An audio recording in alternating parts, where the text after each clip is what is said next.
Welcome to our final summative assessment in Digital Electronics 2 Lab, and the main objective of this assessment is to create an application using coin acceptor and analog servo motor with PIC Microcontroller with the aid of MPLAB XIDE, IPE, XC8 Compiler, and MPLAB Configurator. My chosen application is a pay-through entrance barrier. For example, I am running a movie house that supports short films, and to support the artist, there will be an entrance fee of 5 pesos, and an entrance barrier will be installed to make sure that customers will pay the entrance fee.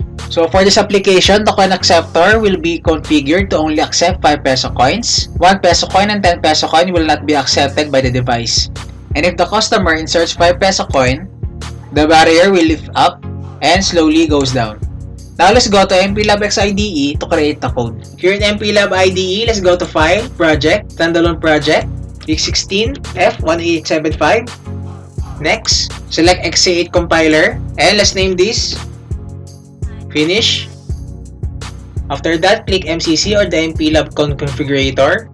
Now let's just save this to my config file. Here in the Pin Manager Grid View, customize our package to PDIP40. For this application, we will use timer interrupt for the coin acceptor through the timer 0 peripheral. To control the analog servo, we will use timer 2 and PWM. Now those peripherals are found here in the device resources. Select timer 0 and timer 2. Let's also load PWM6. After that, let's first set our system module. For the system module setup, oscillator select high frequency internal oscillator, high frequency internal clock 4 MHz, clock divider 4, and enable low voltage programming. Then let's set up the timer 0, enable timer. For the timer clock, set our clock per scaler to 1:1, post scaler 1:1, timer mode 8-bit, clock source, P0 clock pin, and enable timer interrupt. For the timer period, set it to 2.56 milliseconds. Then let's set up the timer 2 module. Here, enable timer, control mode, rollover pulse. For the start and reset option, software control. For the timer clock, we will select frequency oscillator over 4 for the clock source. For the polarity, rising edge. For the prescaler, select 1:64. And for the postscaler, 1:1. For the timer period, we will set this to 20 milliseconds with an actual period of 19.968 milliseconds. Now let's set up the PWM6 module.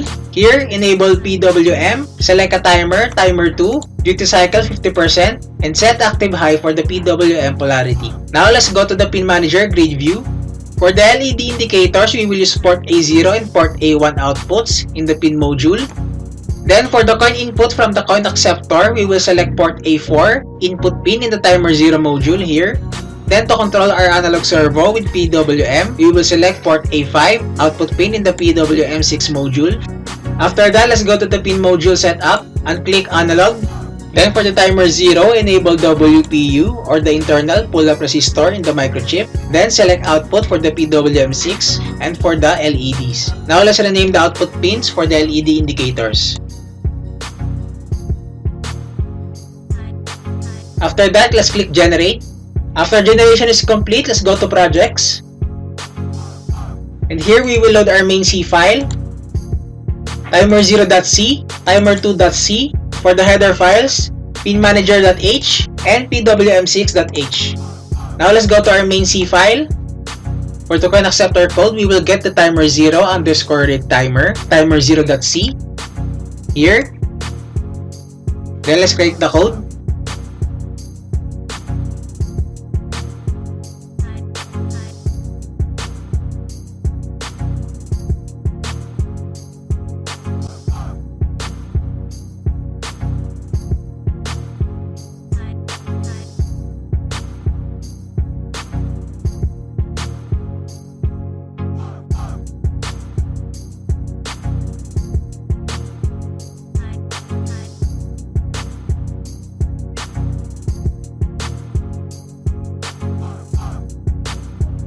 Then for the analog servo, we will get PWM6 underscore load duty value in PWM6.h here.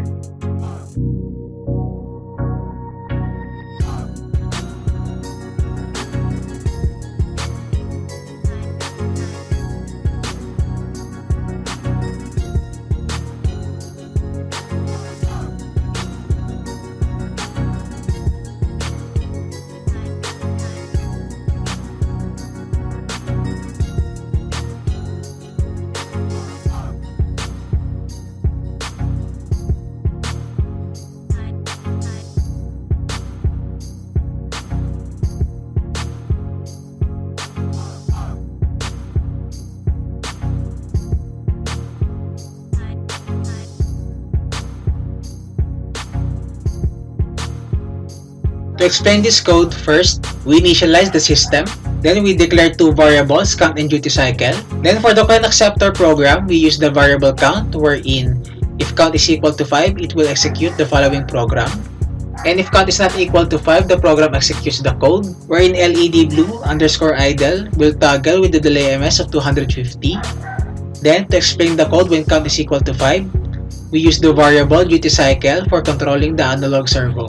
First, when count is equal to 5, LED green allow will be set high. Then we use the variable duty cycle for controlling the analog servo. And we use two for loops.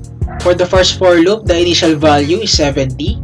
And with duty cycle minus minus, the duty cycle will decrease until its value is less than 10. Here in the first for loop, it executes its program code with a rate of 50 milliseconds.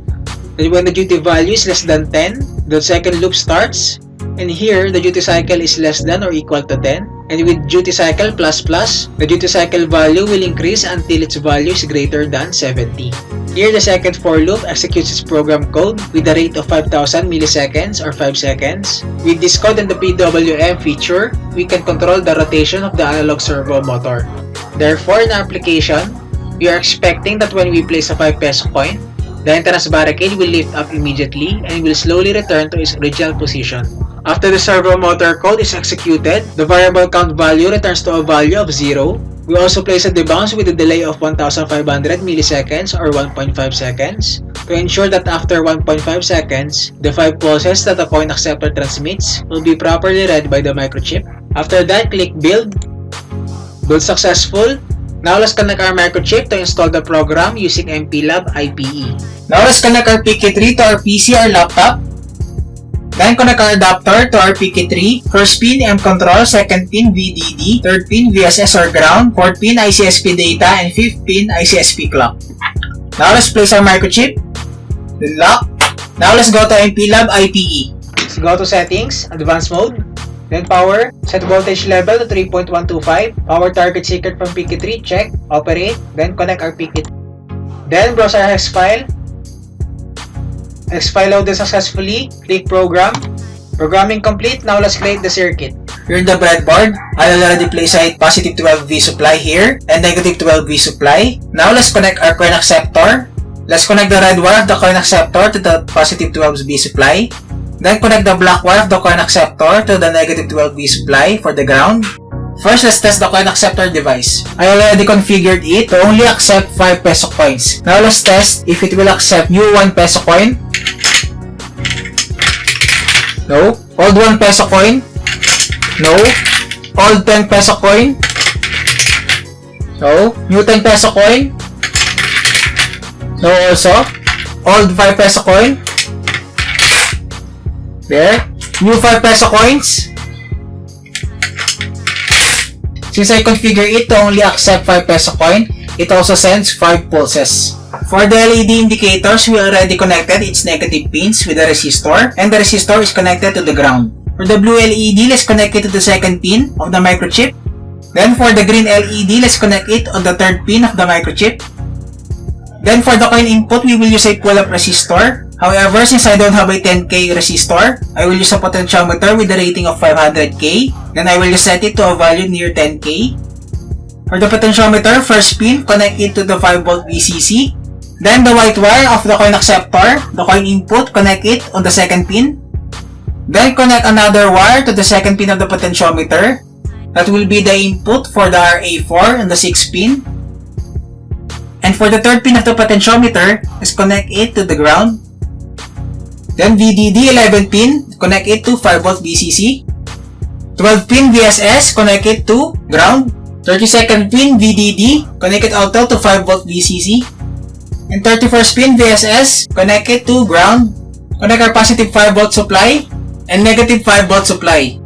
Now since we are using two different power supply, 12V and 5V, let's connect a connecting wire here to share a common ground so that the coin acceptor, which is powered by 12V, and the microchip, which is powered by 5V, can work together. Now let's connect our analog servo. Now for the analog servo, the orange wire will be connected to the microchip, the red wire will be connected to a positive power supply, and the brown wire will be connected to the ground. Now let's connect a connecting wire here that will be connected to the breadboard later.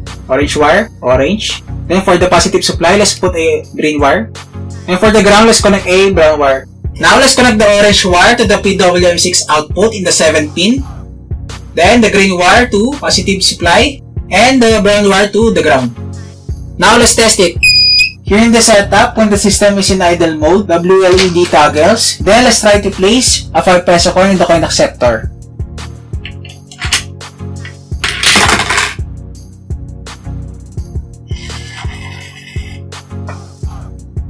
Let's place another.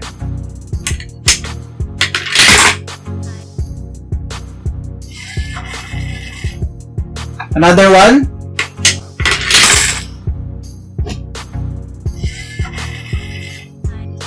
Now let's put our mini barricade for our servo motor. Then let's test again.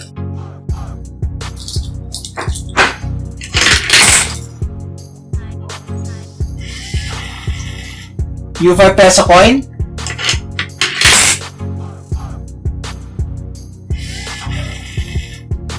All 5 peso coin.